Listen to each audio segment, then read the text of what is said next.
नमस्कार, स्वागत है आप सभी का। मैं हूं आपके साथ तान्या वर्मा। तो चलिए शुरुआत करेंगे उत्तराखंड के इस खास बुलेटिन की। गर्मी के मौसम के साथ ही डेंगू और मलेरिया का खतरा भी बढ़ने लगा है। ऐसे में देहरादून जिला प्रशासन पहले से ही अलर्ट मोड पर आ गया है। डेंगू की रोकथाम के लिए घर घर सर्वेक्षण से लेकर दवाओं और जांच व्यवस्था तक खास तैयारी की जा रही है। जिलाधिकारी सविन बंसल ने बताया कि आशा वर्कर्स, फैसिलिटेटर्स, वॉलेंटियर्स और निगम कर्मियों की टीमें घरों में जाकर लार्वा की जांच और नष्ट करने का काम कर रही हैं। इन सभी को जिला प्रशासन की ओर से अतिरिक्त प्रोत्साहन राशि भी दी जा रही है। इसके साथ ही सरकारी अस्पतालों में डेंगू से निपटने के लिए दवाएं, टेस्ट किट्स, एलिजा मशीन और ब्लड यूनिट्स बढ़ाए गए हैं। जिलाधिकारी सविन बंसल ने बताया कि निजी अस्पतालों और लैब्स में डेंगू जांच के रेट तय कर दिए गए हैं। अगर कोई भी निर्धारित दर से ज्यादा पैसा मांगता है तो उस पर कार्रवाई की जाएगी। कम्युनिकेबल डिजीजेज हैं डेंगू मलेरिया, तो उसमें हमारे दोनों एस्पेक्ट्स हैं, प्रिवेंटिव और थेरेप्टिक। तो प्रिवेंटिव एस्पेक्ट पे हमारे घर घर जाकर सर्वेक्षण करने हैं, आशा वर्कर्स को, आशा फैसिलिटेटर्स को, अग्रणी अमला है हमारा, इनके साथ साथ हमारे वॉलंटियर्स भी रखे गए हैं और हमारे निगम के कर्मी भी हैं। तो इन सबको प्रेरित रखना बहुत आवश्यक है। इसके लिए जिले स्तर से इनको एडिशनल 1500 रुपये दिए जा रहे हैं और उत्कृष्ट कार्य करने वालों को 1555 रुपये अतिरिक्त दिए जा रहे हैं, वो संख्या कितनी भी हो। इसके साथ साथ जो हमारे वॉलंटियर्स रखे हैं उनका सुपरविजन भी आशा फैसिलिटेटर्स को दिया गया है, ताकि वो उनके नियंत्रण में रहकर, उनके सुपरविजन में रहकर कार्य करें। और लार्वा सोर्स रिडक्शन बहुत इम्पोर्टेंट है, तो घर घर जाकर हमको राउंड्स जो हैं वो इंटेंसिफाई करवाने हैं, इसलिए फोकस उस पर किया गया है। सेकंड है कि जो हमारे सरकारी अस्पताल हैं वहाँ पर हमारे रिसोर्सेज, मशीनरी, किट्स वो पर्याप्त मात्रा में रहनी चाहिए। तो चाहे हमारी एलिजा मशीन्स हों जो डायग्नोसिस करती हैं, या फिर हमारे ब्लड सेपरेटर यूनिट्स हों, उन सब की संख्या में इजाफा किया गया है और फंड्स यहाँ जिला लेवल से कंसर्न हॉस्पिटल्स को प्रदत्त किए गए हैं सर, उनके ऑर्डर्स भी हो चुके हैं। और थर्डली जो हमारे कंज्यूमेबल्स हैं, किट्स हैं, उनका ऑलरेडी स्टॉक कर लिया गया है। फिर जो प्राइवेट हॉस्पिटल्स हैं, प्राइवेट लैब्स हैं, क्लिनिक्स हैं, उनके दर निर्धारित भी कर दिए गए हैं। यदि उससे ऊपर दर चार्ज की जाती है तो strict action will be taken against those private hospitals and. Haridwar जिले में मनरेगा योजना के तहत करोड़ों रुपए का घोटाला सामने आया है। डिजिटल हाजिरी प्रणाली को चकमा देकर फर्जी मजदूरों के नाम पर भुगतान किया गया था। जांच में सामने आया कि कई मजदूरों ने वास्तव में कोई कार्य नहीं किया था, जबकि कुछ मृत और प्रवासी लोगों के नाम पर भी काम दर्शाया गया। इस मामले में प्रशासन ने कड़ी कार्रवाई करते हुए 82 मेटों को बर्खास्त कर दिया है, जबकि 50 से अधिक ग्राम विकास अधिकारियों और रोजगारों सेवकों को कारण बताओ नोटिस जारी किए गए हैं। रुड़की और लक्सर क्षेत्रों में सबसे अधिक अनियमितताएं मिली हैं। मुख्य विकास अधिकारी आकांक्षा कोंडे के निर्देशन पर पुनः सत्यापन की प्रक्रिया शुरू हो गई है। ये घोटाला उच्च स्तरीय लापरवाही या मिलीभगत का संकेत देता है, जिसके लिए राज्य स्तर पर विशेष ऑडिट और सख्त कार्रवाई की मांग की जा रही है। National mobile monitoring system NMMS जो है, उसमें जो अटेंडेंस अपलोड की जाती है, इसमें हमारे ग्राम रोजगार सेवक हो गए, मेट हैं, ग्राम विकास अधिकारी हैं, इनकी जिम्मेदारी होती है कि जहाँ पे भी नरेगा के काम चल रहे हैं वहाँ पे इनकी जाके जियो टैग के अनुसार उनकी फ़ोटो अपलोड की जाए। जब फ़ोटो अपलोड में हम लोगों ने उसकी जाँच की तो उसमें जाँच में पाया गया कि कई जगह अनियमितता है, तो उसमें हमने कुछ मेट को भी हटाया है। इसके अलावा कई ग्राम विकास अधिकारी हैं जिनका स्पष्टीकरण जारी किया गया है और 1-2 दिन में स्पष्टीकरण आने के उपरांत उनके विरुद्ध कार्रवाई भी की जाएगी। सभी ब्लॉक्स का हम लोगों ने जांच किया था और सभी ब्लॉक्स में कुछ जगह अनियमितता पाई गई है। डिसिप्लिनरी इंक्वायरी के लिए लिखा जाएगा उनके। उत्तराखंड के विश्वविख्यात जिम कॉर्बेट टाइगर रिजर्व में बुकिंग प्रक्रिया को लेकर एक बड़ा फर्जीवाड़ा सामने आया है।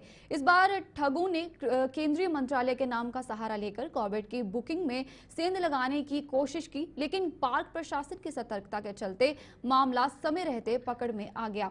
अब इस फर्जीवाड़े में शामिल 7 लोगों पर कड़ी कार्रवाई की तैयारी की जा रही है। पार्क प्रशासन के अनुसार 11 मई को कॉर्बेट प्रशासन को एक संदिग्ध ईमेल प्राप्त हुआ, जिसमें केंद्रीय मंत्रालय के एक कार्यालय की ओर से 12 मई के लिए ढिकाला जोन में 2 कक्षों की बुकिंग करने का अनुरोध किया गया था। ईमेल में सरकारी तंत्र का हवाला देकर विशेष सुविधा की मांग की गई थी। पार्क वार्डन अमित ग्वासाकोटी ने मामले की गंभीरता को देखते हुए तत्काल इसकी जांच शुरू करवाई। जब ईमेल में दर्जन नामों और मोबाइल नंबरों को ट्रैक किया गया तो संदिग्ध गतिविधियां सामने आई। इन नंबरों पर संपर्क करने की कोशिश की गई, लेकिन कोई स्पष्ट या संतोषजनक जवाब नहीं मिला। देखिए, केंद्रीय मंत्रालय के किसी एक ऑफिस का नाम से मेल प्राप्त हुई थी कॉर्बेट टाइगर रिजर्व में कि उनको ढिकाला कक्षों का आरक्षण दे दिया जाए। इस संबंध में जब एक प्रथम दृष्टया देखा गया तो वह मेल संदिग्ध लगा। फिर जो मेल में जो नंबर प्रोवाइड कराए गए थे उनसे वार्ता की गई, तो उनके द्वारा अपनी आईडीज उनसे मांगी गई। लेकिन जब पुनः उनसे वार्ता की गई, इस संबंध में और विस्तृत जांच की गई, तो उनके द्वारा फ़ोन भी रिसीव नहीं किया जा रहा था। तो इस क्रम में जो संदिग्ध और ये ऐसे लोग थे, उनको अभी पार्क के सभी जोन में ब्लैकलिस्ट कर प्रतिबंधित कर दिया गया है और अभी प्रकरण की जांच जारी है। इसमें जो भी दोषी पाए जाएंगे उनके खिलाफ विधिक कार्रवाई की जाएगी। सर कहाँ के लोग थे? ये संभवतः दिल्ली। रुड़की गंगनहर कोतवाली इलाके में केएलडीएवी डिग्री कॉलेज में छात्रों ने छेड़छाड़ का मामला सामने आया है। दरअसल कॉलेज में फिजिकल प्रैक्टिकल का यानी कि फिजिक्स प्रैक्टिकल का वाइवा चल रहा था और छात्रों का वाइवा लेने एक प्रोफेसर चुडियाला कॉलेज से आया था। बताया जा रहा है कि प्रोफेसर ने वाइवा के दौरान कई छात्रों के साथ छेड़छाड़ की, जिसको लेकर कॉलेज प्रबंधन सहित अन्य छात्राओं ने थाने में पहुंचकर मामले की शिकायत की, जिसको लेकर काफी गहमागहमी का माहौल देखने को मिला। वहीं मामले में कॉलेज की एचओडी मिथिलेश कुमारी ने बताया कि कॉलेज प्राचार्य के द्वारा इसकी सूचना कोतवाली गंगनहर पुलिस को दी गई। इसके बाद एग्जामिनर को पुलिस अपनी हिरासत में थाने ले गई, जिसको लेकर छात्राओं की तरफ तहरीर दी गई। वहीं एसपी देहात शेखर चंद्र सुयाल ने कहा कि कुछ छात्राओं के साथ एक प्रोफेसर ने छेड़छाड़ की है। मामले में मुकदमा दर्ज कर लिया गया है, आगे की जांच पड़ताल जारी है। हमारे पास भी एक तहरीर आई है कि एक डिग्री कॉलेज है यहाँ, जहाँ एक पर्टिकुलर सब्जेक्ट में कोई दूसरे डिग्री कॉलेज से प्रोफेसर आए थे।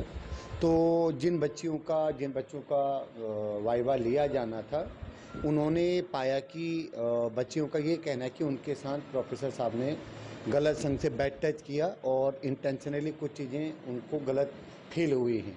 तो प्रथम दृष्टया जो वहाँ घटनाक्रम पुलिस के संज्ञान में आया, जो चीज़ें पता करी, तो इस बात की पुष्टि होती है। और तहरीर हमें प्राप्त हुई है काफ़ी सारी बालिकाओं की तरफ से। हम उसमें इमीडिएट मुकदमा दर्ज कर रहे हैं और आगे की कार्रवाई जो होगी वो की जाएगी। नगर कोतवाली क्षेत्र में एक बच्ची की हत्या करके शव को सुरंग के निकट रेलवे ट्रैक पर फेंक दिया गया। बच्ची का शव आज सुबह बरामद हुआ है। बच्ची के शव को पोस्टमार्टम के लिए जिला चिकित्सालय भेज दिया गया है। हरिद्वार की रोड़ी बेलवाल स्थित गड्ढा पार्किंग में रहने वाली बच्ची के पिता ने बच्ची को लापता होने की कल शाम को सूचना दी थी और रिपोर्ट दर्ज करवाई थी। आशंका जताई जा रही है कि बच्ची के परिवार के साथ रहने वाला सूरज ने बच्ची का अपहरण करके बच्ची के साथ दुष्कर्म करके बच्ची की हत्या करके उसके शव को रेल ट्रैक के पास फेंक दिया था। बच्ची के पिता ने साथ में ही रहने वाले सूरज नामक व्यक्ति पर शक व्यक्त किया था। स्वयं एसएसपी ने मौका मुआयना करके अभियुक्त को जल्द से जल्द गिरफ्तार करने और उसके खिलाफ सख्त से सख्त कार्रवाई करने के लिए निर्देश दिए हैं। शाम को बम दास जो हमारे गड्ढा पार्किंग क्षेत्र में झुग्गी बना के रहते हैं, उनके द्वारा पुलिस में आके एक सूचना दी गई थी कि उनकी 4 साल की बच्ची घर से लापता है। उनके द्वारा इसे खोजने का प्रयास किया जा रहा है। इसके साथ ही उन्हीं के साथ रहने वाला अभियुक्त सूरज, वो भी घर से लापता है। जब पुलिस के द्वारा तत्काल अपहरण में मुकदमा करके इसमें उसकी खोज के हम लोगों के द्वारा प्रयास किए गए। आज सुबह बच्ची का शव रेलवे ट्रैक के पास में मिला है। इस शव को पुलिस के द्वारा आवश्यक जो कार्रवाई है पीएम के लिए भेजा गया है।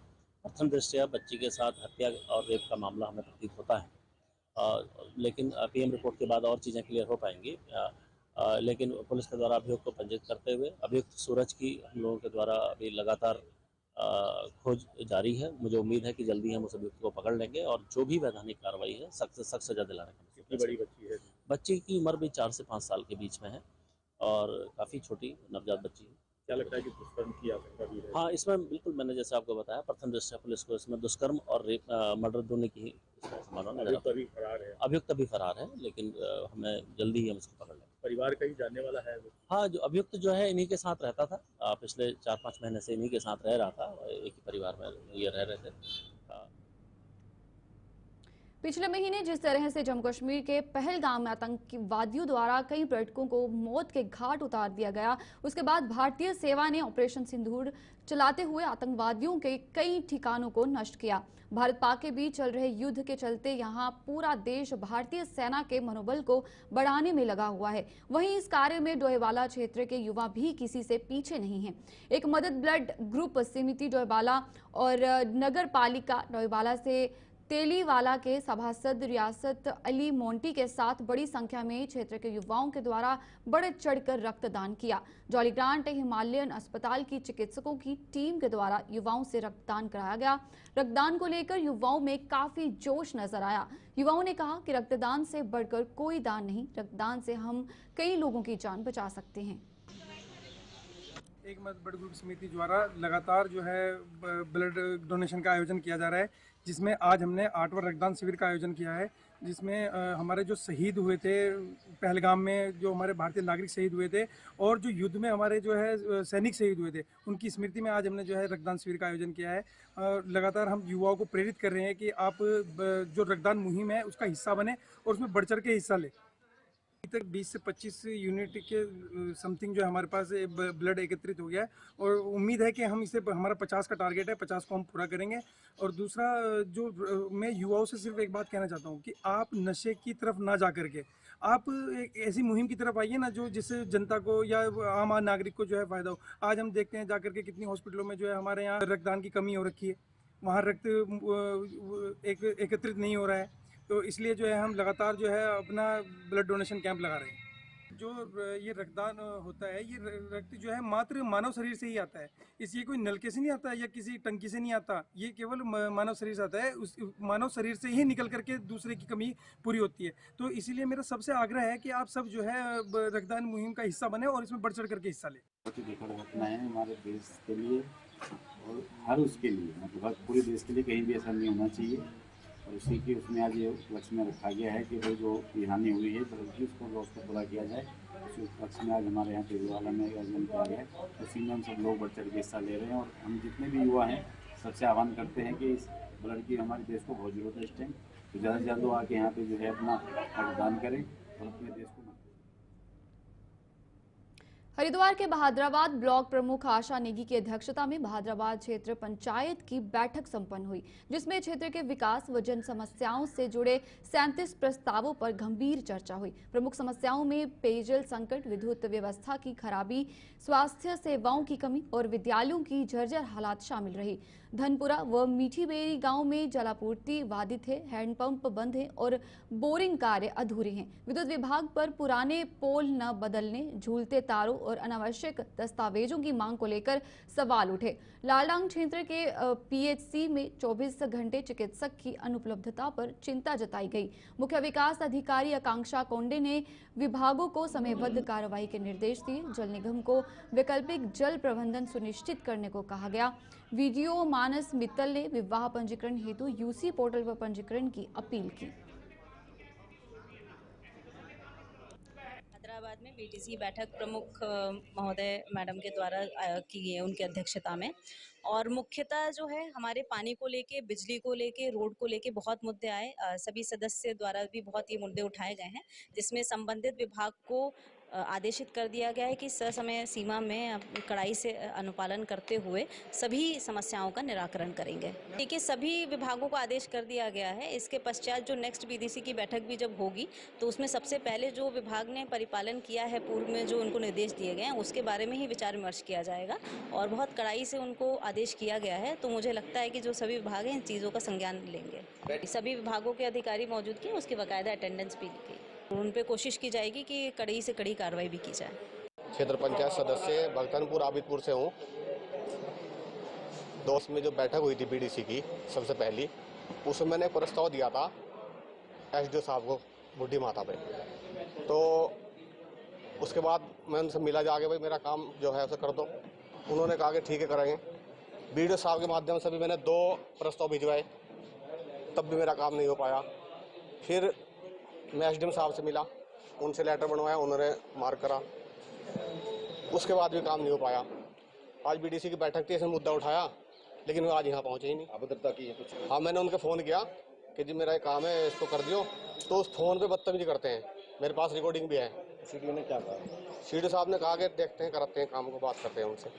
तुम्हारे कहने थोड़े काम करेंगे हम अपनी मर्जी से काम करेंगे। समस्या है कि पोल लगने थे और तार खींचने थे। बहुत सारे कनेक्शन है जहाँ तार ही नहीं है, ना खंभे है, बहुत दूर से केबल डाल को लाने पड़ रहे हैं हमें। बस क्या बताऊँ जी, मैं तो मिला कई बार उनसे। वीडियो भादराबाद ने आज जो क्षेत्र पंचायत की बैठक बुलाई थी माननीय प्रमुख जी की अध्यक्षता में, उस बैठक में आज बहुत सारे मुद्दे आए, जिनमें मुख्यतः हमारा स्वास्थ्य, बिजली और पानी का था। तो पानी और बिजली से संबंधित जो समस्याएं थी, उनका कुछ का समय उन्होंने 15 दिन का दिया है, कुछ का 20 दिन में आश्वासन दिया है। तो अगली बैठक में मुझे उम्मीद है कि वो कार्य हमारे पूरे हो जाएंगे। इस बार हमने ये किया है कि जो संबंधित अधिकारी हैं, अगर उस लेवल के नहीं आए हैं तो अगली बार वो उस लेवल के अधिकारी आए, ताकि जनप्रतिनिधियों का सम्मान करते हुए उनकी बात का उचित जवाब दिया जा सके और उनको संतुष्ट किया जा सके। देखो, समस्याएं तो नित्य पैदा होती रहती हैं, लेकिन ऐसा नहीं है। हमारे जनपद के अधिकारी इस समस्याओं का समाधान भी कर रहे हैं, और जो नहीं हो रहा उसको भविष्य में फिर आश्वासन देते हैं, उसको ठीक करेंगे। जनसंघर्ष मोर्चा अध्यक्ष रघुनाथ सिंह नेगी ने अपनी टीम के साथ मेहुवाला अंबाड़ी यानी मोटर मार्ग के मध्य बन रहे पुल निर्माण की धीमी गति एवं विगत कई दिनों से ठप पड़े निर्माण कार्य का जायजा लिया। इस दौरान ग्रामीणों ने बताया कि कई महीने से पुल निर्माण स्थल पर बड़ी बड़ी खाई खोद दी गई है तथा ग्रामीणों के आवागमन हेतु कोई वैकल्पिक व्यवस्था नहीं की गई, जिससे बड़ी कठिनाइयों का सामना करना पड़ रहा है। उन्होंने कहा कि चारधाम यात्रा हेतु जाने वाले तीर्थ यात्रियों के वाहनों को भी बड़ी असुविधा का सामना करना पड़ रहा है। उनको बाईपास से गुजरने के बजाय मेन मार्केट से गुजरना पड़ रहा है। रघुनाथ सिंह नेगी के द्वारा प्रमुख अभियंता लोक निर्माण विभाग उत्तराखंड एवं अधिशांसी अभियंता के से मौके पर दूरभाष से वार्ता की गई तथा पूरे प्रकरण से अवगत कराया। वही अभियंता के द्वारा तत्काल संबंधित अधिकारियों को निर्देश देने की भी बात कही। इस बात को लेकर के बड़ा आक्रोश है कि विगत कई माह से उन्होंने वहाँ पर खाइयाँ खोद दी गई है और एक आध स्लैब उन्होंने वहाँ पर बनाए हैं, लेकिन जिस तेजी के साथ काम चलना चाहिए वो बिल्कुल भी नहीं है। उससे क्या है कि तमाम जो ग्रामीण हैं वो परेशान है, उनके लिए कोई वैकल्पिक रास्ते का कोई वो निर्माण नहीं करा गया। स्कूली बच्चे उनको बहुत घूम के इधर उधर से जाना पड़ता है। कई बार महिलाएं भी उस वहाँ पे एक नदी छोटी बहुत ही जो नहर है, नाला जिसको बोलते हैं, नहर कह लीजिए सिंचाई की, उसमें कई बार महिलाएं गिर चुकी हैं। ऐसे में जो लोगों की जो पीड़ा उसको हम देखने के लिए वहाँ पहुँचे थे। मौके पर हमने पाया कि वाकई में वो बहुत गंभीर मामला है और पता नहीं विभागीय अधिकारी हो, शासन प्रशासन कहाँ बैठा है, किसी गहरी निद्रा में सोया हुआ है। जनप्रतिनिधियों का ये नहीं पता लग रहा है कहाँ है। और यात्रा सीजन सिर्फ है, यात्रा सीजन से आने वाली, यात्रा सीजन को जाने वाली जो तमाम बसें हैं उस मार्ग से गुजरती थी, लेकिन वो भी अवरुद्ध है। उसकी वजह से मेन मार्केट से पूरा का पूरा ट्रैफिक जा रहा है। तो कितनी दिक्कत आप समझ सकते हैं। इस मामले को लेकर के हमने मौके पर ही जो HOD हैं लोक निर्माण विभाग के श्री शर्मा जी हैं और एक्शन है इस क्षेत्र के लोक निर्माण विभाग के करणवाल जी, उनसे हमने वार्ता की और उन्होंने हमें 2 दिन का समय मांगा है कि 2 दिन के अंदर हम इस काम को लगा दें। आपको जानकर हैरानी होगी, हमें इस बात को लेकर के दुख भी होता है। विगत 1 माह से काम बंद है। बताइए ये हालत है, कोई पूछने वाला नहीं। पता नहीं ये जीरो टॉलरेंस सरकार किस दिशा में जा रही है, कहाँ जा रही है, कौन सा ये विकास कार्य कर रही है, इसका कोई पता नहीं। अगर इन्होंने जल्दी उसमें काम नहीं लगाया और जनता की जो असुविधा है उसका निराकरण नहीं किया तो हम ईंट से बजाने का काम। हल्द्वानी गोलापार के देवला तल्ला पजाया क्षेत्र में अवैध रूप से काटी गई प्लांटिंग पर विकास प्राधिकरण ने सख्त रुख अपनाते हुए अवैध कॉलोनी की प्लांटिंग को ध्वस्त कर दिया गया। गोलापार में प्रस्तावित हाईकोर्ट भूमि परिसर के सामने उक्त कॉलोनी काटी गई और इसमें मुस्लिम समुदाय की पूरी बस्ती बसा दिए जाने की शिकायतें CM हेल्पलाइन में दर्ज की गई थी। जानकारी के अनुसार इसमें आनन फानन 111 रजिस्ट्री की गई थी, जिनमें से 109 मुस्लिम समुदाय के लोगों में रजिस्ट्री की गई थी। इनमें से ज्यादातर बाहरी राज्यों के मुस्लिम बताए गए हैं और सिटी मजिस्ट्रेट एवं प्राधिकरण के संयुक्त सचिव AP भाजपाई के नेतृत्व में JCB से ये अवैध रूप से प्लांट ध्वस्त किए गए। जानकारी के अनुसार लगभग 3 हेक्टेयर भूमि पर बिना अनुमति के प्लांटिंग की जा रही थी। इस संबंध में डीएम वंदना सिंह के निर्देश पर उप जिलाधिकारी तहसीलदार ने जांच भी की थी और इसके बाद प्राधिकरण की ओर से चालान और नोटिस जारी किए गए थे। कार्रवाई के दौरान भारी पुलिस बल तैनात रहा ताकि किसी भी प्रकार की अप्रिय स्थिति से निपटा जा सके। मौके पर बड़ी संख्या में लोग एकत्रित हुए और जिनका दावा था कि उन्होंने उक्त जमीन खरीदी है और उसी पर प्लांटिंग कर रहे थे। सिटी मजिस्ट्रेट एपी भाजपाई ने कहा कि अवैध निर्माण या प्लांटिंग किसी भी स्थिति में बर्दाश्त नहीं की जाएगी और आगे भी ऐसी कार्रवाइयां जारी रहेगी।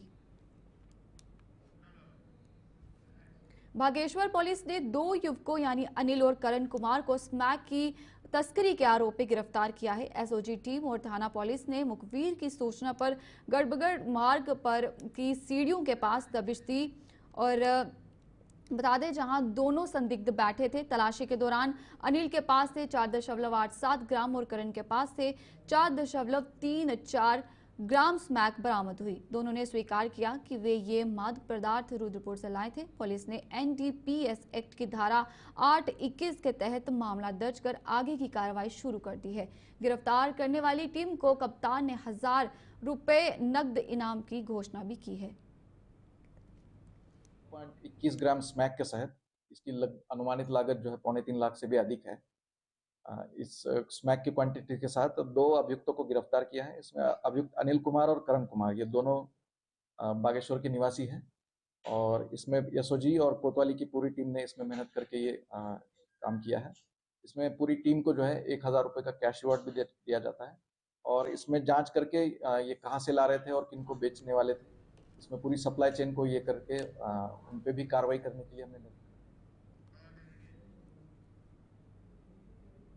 चलिए उत्तराखंड के इस खास बुलेटिन में फिलहाल इतना ही। मुझे दीजिए इजाजत। नमस्कार।